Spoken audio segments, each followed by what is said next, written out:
Herkese merhabalar. Bugün Türkçe'de biz жаңадан söz үйренеміз және кімде, қайда, қай жерде, кімде деген сұрақтарға жауап беретін боламыз. Ал кеттік. Бірінші сөзіміз басталады. Бақче. Бақче. Бұл дегеніміз бақшаға келеді біздің қазақшаға. Бақша. Фабрика. Фабрика, завод, фабрика. Гараж. Гаражды гараж дейді. Хастане. Хастане, больница. Кафес деген клетка. Kütüphane. Кітапхана. Kütüphane. Kütüphane. Mutfak. Mutfak. Кухня. Müze. Музей. Ofis. Ofis. Okul. Okul. Мектеп. Парк. Парк.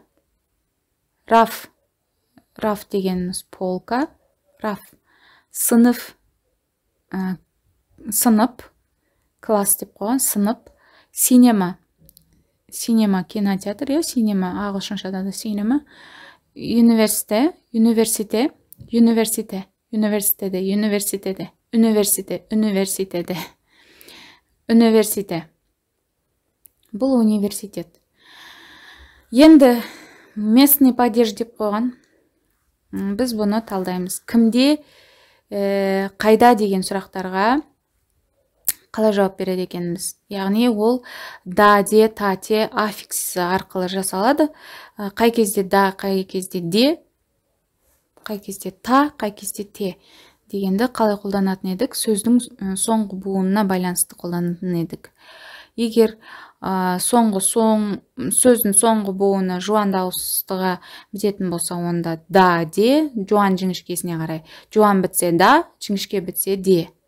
Егер соңғы сөз қатаң дауыссыздан бітіп, және жуан қатаң дауыссыздан бітетін болса, мысалы, ач деп бітіп тұр, та дегенді жалғап тұр.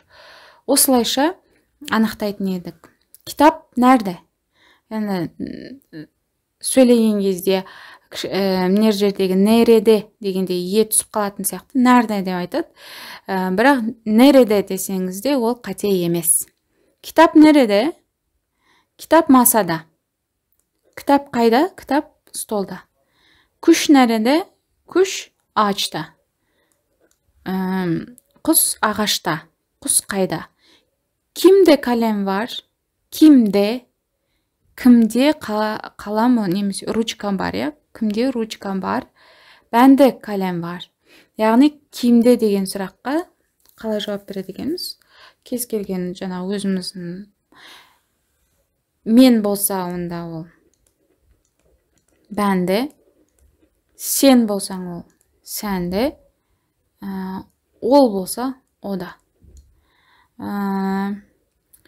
Атымыз жасатын болсақ, мысалға Селин десек, Селин, Селинде. Ямач болса, Ямачта. Осылайша адам аттарында да, де, та, те. Мысалға мамада болса, аннемде.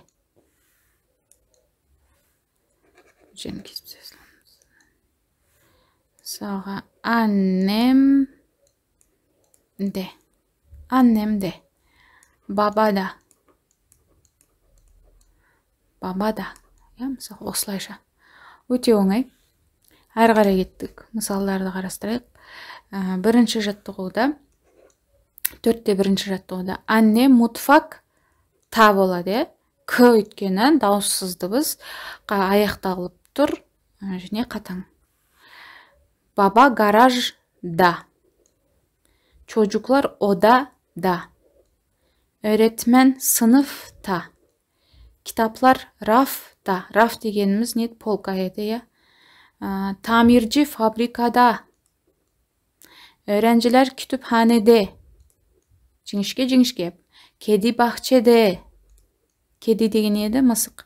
Ali okulda. Abla evde. Kardeşim sinemada. Murat'ta sözlük var. Doktor hastanede. Hastanede. Çocuklar parkta. Kuş kafeste. Ayşe İstanbul'da. Müdür ofiste. Onlarda telefon yok. Yani осы соңғы буынына қарап біз жалғауларды анықтадық. Әрі қарай кеттік. 4-2 жаттығуда. Мысалға, балалар паркте, немесе бақшада, я. Çocuklar bahçede. Аудару керек. Али мектепте, Али окулда. Araba garajda. Kedi odada. Менің телевизорым жоқ дейді. Benim televizyonum yok. Қиындатып қойыпты. Кішкене. Abla bahçede. Çalışanlar fabrikada. Рабочий дегенді қалай аударған ек? Бұның алдында сөз берілді ме? Берілмеді ме?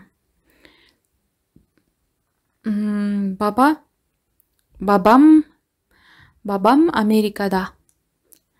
Sekreter ofiste. Kitaplar kütüphanede. Kalem masada. Öğrenciler sınıfta. Doktor hastanede. Abi evde. Sözlük çantada. Осылайша. Кітап мында, анау мына жерде, мамам мына жақта, папам мына жақта. Енді оларға сұрақ қойған кезде қалай қояды? Мысалға, мен үйдемін дегенде қалай еді? Мысалға, ben, мен. Үйде болса, evdeyim. Жалғаймыз. Неге? Себебі мен сен деген жүктеген кезде біз мынандай нені айтқан едік, мысалға, ben дегеннің им,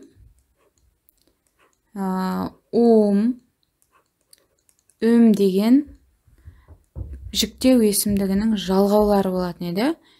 Ben деген кезде бір сөз келсе, сол сөзге біз мына жалғау керек едік.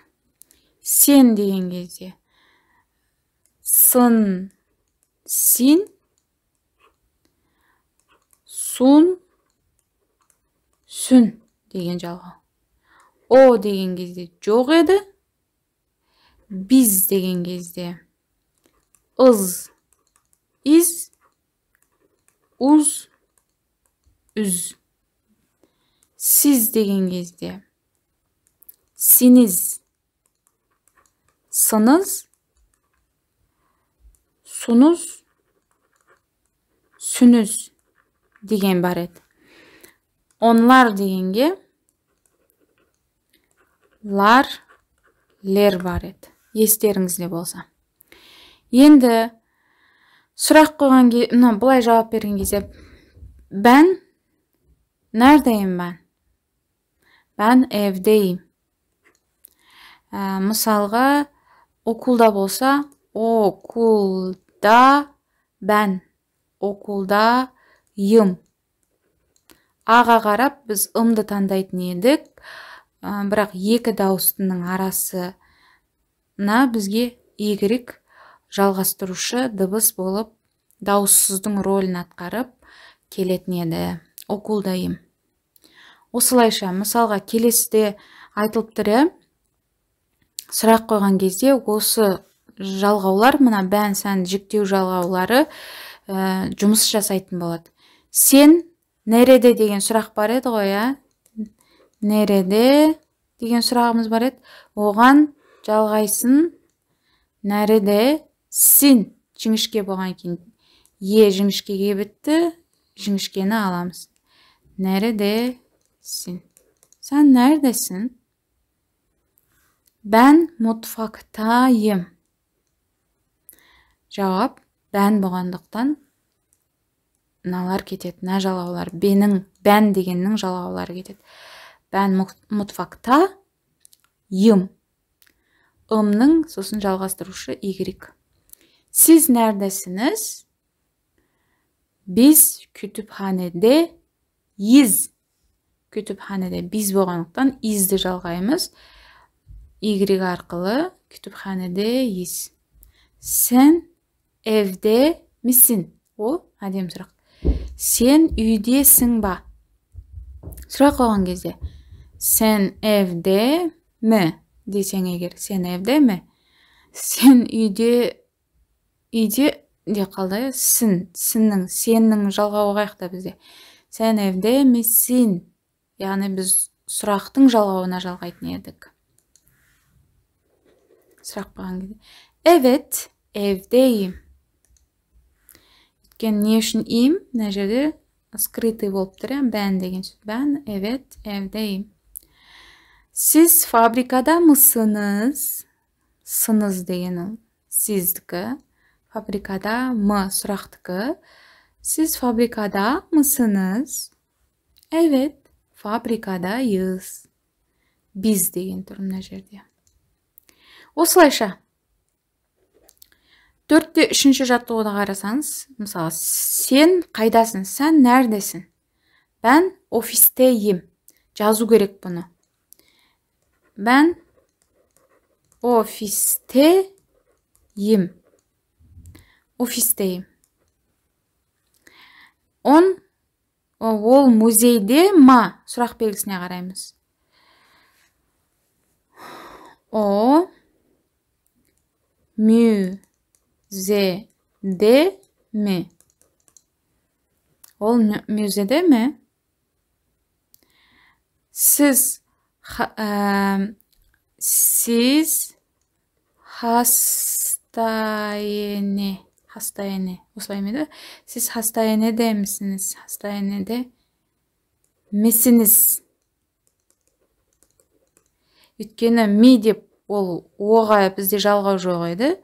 Сізде жалғау бар. Сондықтан біз мына сұрақтың жалғауына қосамыз. Сіздің жалғау misiniz? Осылайша. Біз болсақ, evet, hastanedeyiz деп жауап береді. Ол паркте. Ол паркте. Просто. Anne mutfakta. Baba ofiste. Çocuklar odada. Sıra eкен, odada mı? Çocuklar odada mı? Evet, odadalar.